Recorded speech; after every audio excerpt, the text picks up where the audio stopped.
All right, is that? Yeah, I'll try that. I don't know. Who? New camera. Who dis? Uh, I'm testing out my nice new 4K camera here. I guess we'll see how it goes. Um, I've tried to tweak it a little bit here. Some of the settings. Um, I guess to just kind of throw this out here. So basically, what happened was like I wanted a 4K camera, and really I wanted a 4K camera that could do 60 frames per second, and I started looking into that a little bit, and I don't know. Essentially, what happened was basically at first I went to get another Sony Handycam because I really like those, and sadly, there is not a Sony Handycam currently that can do 4K video in 60 frames per second.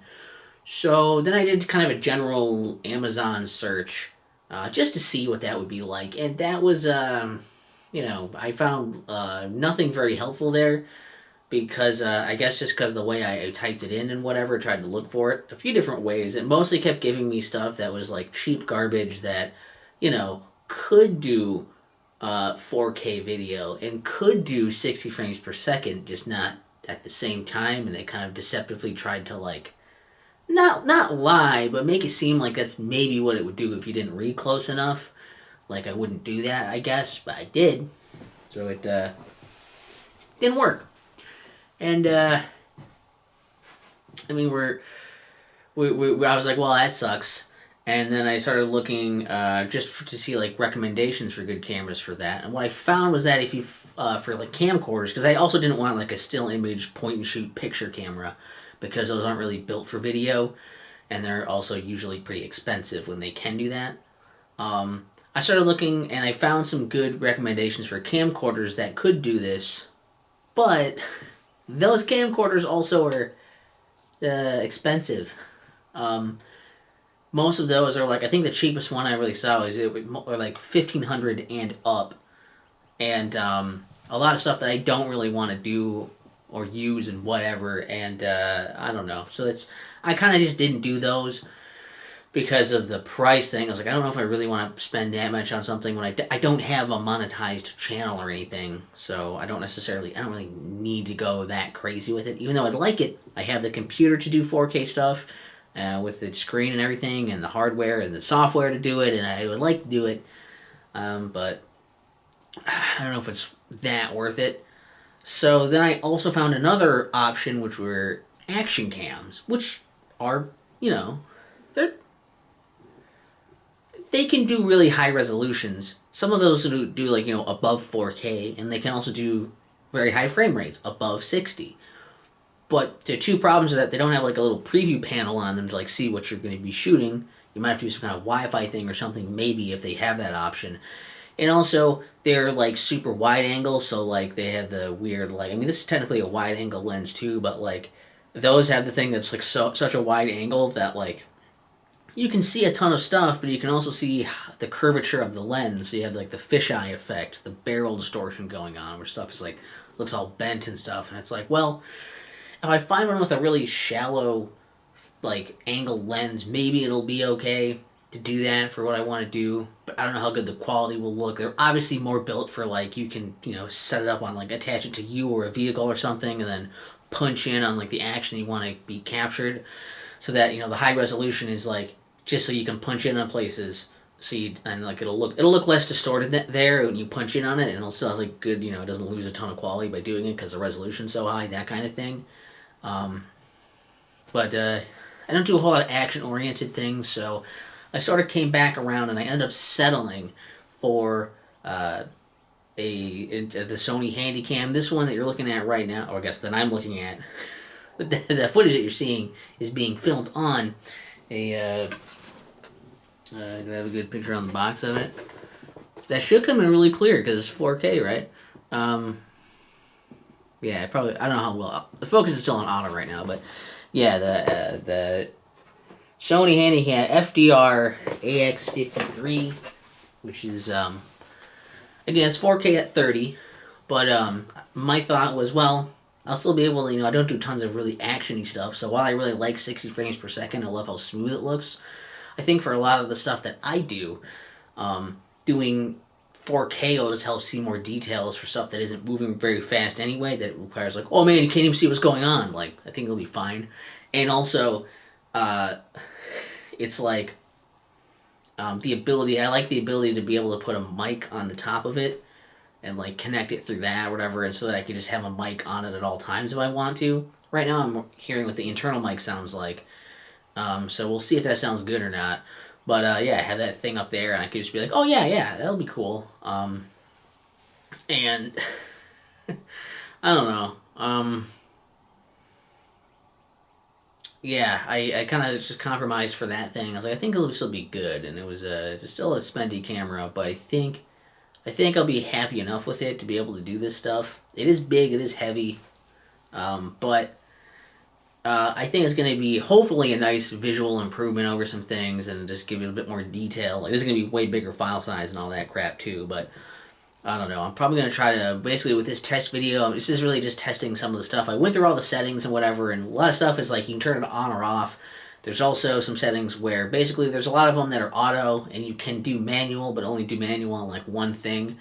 And I'm going to trust that autofocus can find what I'm looking at pretty well for the most part. And I set my I have a little like turny ring thing. You can have like a manual setting for that, for the ring around here. So right now I have it on like the exposure, so I can like slide it around and like change the exposure of the shot on the fly, since that's probably what I change the most anyway. So I'm gonna see like what this looks like at the end of whatever, and I guess I'm a little curious for the lighting stuff too. So like, I'm gonna try to switch this quick to like a. This is probably what like regular lighting would look like. So I'd want to like, oops, other way. I'd probably want to like, bump the exposure for something like this and see if that still looks good. You can see details back there very well on the games on the shelves and stuff too. I don't know. And then I'm also kind of curious. There's like a, I'll turn the main light off, and there is like, you probably can't see shit here. Like I can kind of see, I'm wondering how accurate this screen is to what I'm seeing too. So I guess we'll kind of see that. But then there's like a night vision mode, if I can find the button.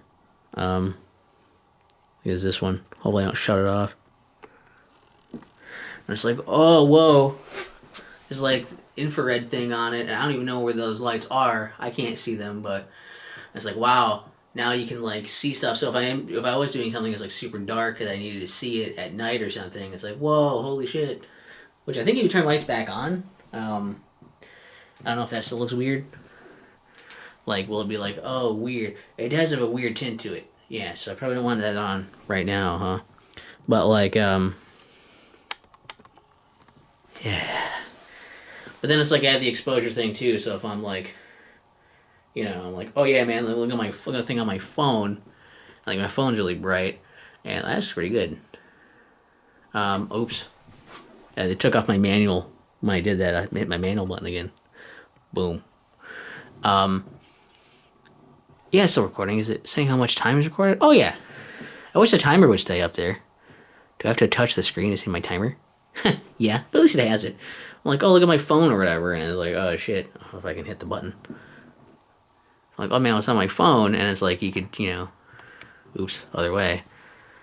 Okay, and then you can see the phone exposed better or whatever, like the lighting there, instead of having to be like, get it in the right position to autofocus for it and everything. So I don't know. I think that'll be really handy. It's just that this thing is big and it's heavy and it's kind of awesome. It has optical zoom instead of it does have digital zoom stuff too, but you do up to 20 times optical. So if I do have to zoom, which I rarely do anyways, it should look good. Like, I don't know, can I zoom in? I mean, it's probably too dark. I'll turn this light on too for this. Can I zoom in on the stuff in the background back here? Like you can kind of maybe see that stuff. I don't know. Where's my zoom? It's a little delayed hitting that though, so I don't know. But I just kind of wanted to try some of this stuff out and like just get a test thing. I'm gonna see. Hopefully, this file type works in my Adobe Premiere Elements video editor, and you know, it should give me some pretty good looking stuff. I hope. And that's pretty much it. Like, I have a few plans for things to do with this and to play around with.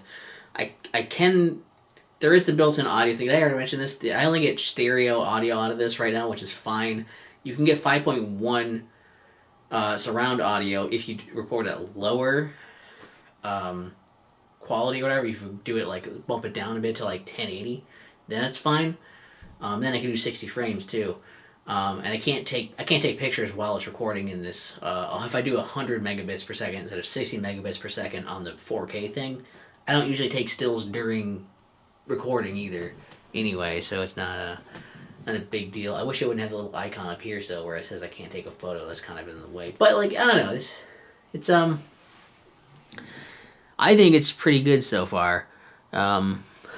Based on, you know, just dicking around with it. It's been pretty easy to use.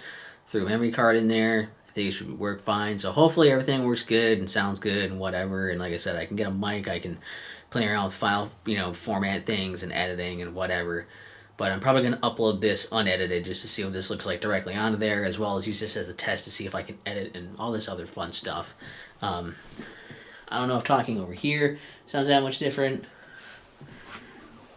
versus like talking over here sounds that much different. Actually,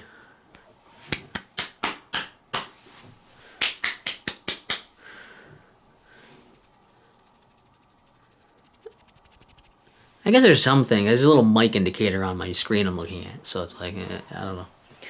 I don't know. I'll get used to it maybe. And how long has this video been going? Man, it's handy to just have that. 12 minutes. That's way too long for me rambling and not really saying a whole lot and showing a whole lot for this. But hopefully it was somewhat interesting. And hopefully it works out well. So everybody is to have nicer quality content that I barely put out anymore. I have lots of old stuff I'm going to be putting out just as a tacked on update. Lots of stuff that's done that I'm just going to probably start putting out over the course of whatever. So look forward to things happening. I want to be a YouTuber again and actually put my content out. So I don't want to be that guy that's always just like, hey guys, sorry I haven't been on in 6 months. Here's my one video. And people are like, oh neat. And then like they're like, where's the next one? And it's like, sorry guys, I already put out a video in 6 months. So what are you gonna do? I mean, I'm not a fucking famous person. You can insert whoever you want there. I don't care. All right, that's good. Well, let's see if stopping it. I bet stopping it beeps too. If I can find the button.